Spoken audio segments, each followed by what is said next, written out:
لیتا ہے، فیصل آباد نہ صرف فیصل آباد میں نکلتا ہے بلکہ فیصل آباد لاہور بھی جاتا ہے، فیصل آباد اسلام آباد بھی آتا ہے اور فیصل آباد راولپنڈی بھی جاتا ہے۔ فیصل آباد سے میرا ایک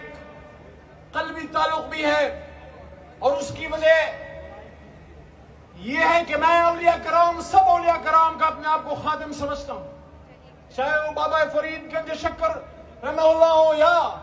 حضرت دادا گنج بخش ہوں یا ہمارے علاقے کے پیر بابا یا رحمان بابا ہوں، لیکن آپ کے پاس ایک ایسا صوفی بزرگ یہاں دفن ہے۔ آج بھی یہاں جلسہ گاہ سے آنے سے پہلے عصر کی نماز میں وہی پڑھ کے آیا ہوں، اور وجہ کیا ہے؟ جہاں سے پاکستان کی صدا آتی ہے، جہاں سے پاکستان کی خوشبو آتی ہے، جس شخص کی گفتگو سے پاکستان سے محبت کا ایک لمس آتا ہے، تو جس طرح حضرت علی رضی اللہ تعالیٰ عنہ نے فرمایا تھا کہ جو شخص مجھے ایک لفظ بھی سکھا دے، علماء فرماتے ہیں، تو حضرت علی رضی اللہ عنہ نے فرمایا جو ایک شخص ایک لفظ بھی مجھے سکھا دے، میں اس کا غلام، میں اس کا خادم ہوں۔ استاد کا اتنا بڑا مرتبہ کہ باب العلم حضرت علی المرتضی رضی اللہ تعالیٰ عنہ۔ تو اسی طرح جو شخص پاکستان سے محبت کا اظہار کرتا ہے، میں اس کا خادم ہوں، میں اس کا غلام ہوں۔ اور جب فیصل آباد کے صوفی محمد برکت علی صاحب نے آج سے بہت سال پہلے فرمایا تھا، جب یہ بات میں نے سنی میرے دل کو لگی اور مجھے ایسے لگا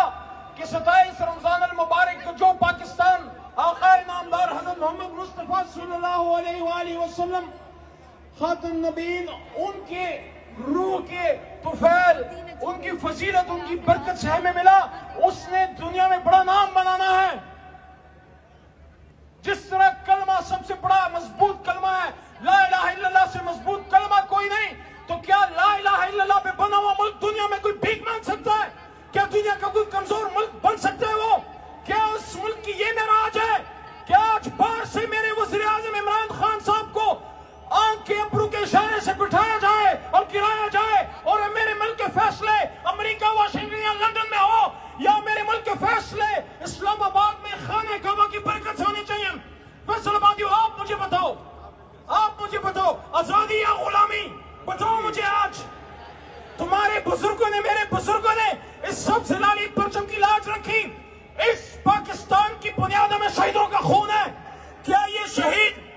بارڈر پر اپنا خون اس لیے دیتے ہیں کہ سیاستدان سیاست کی ٹیبل پہ میدان جنگ میں جلدی بھی جنگ ہار کے دشمن کے پیروں میں رکھ دیں؟ آپ مجھے بتائیں۔ تو جب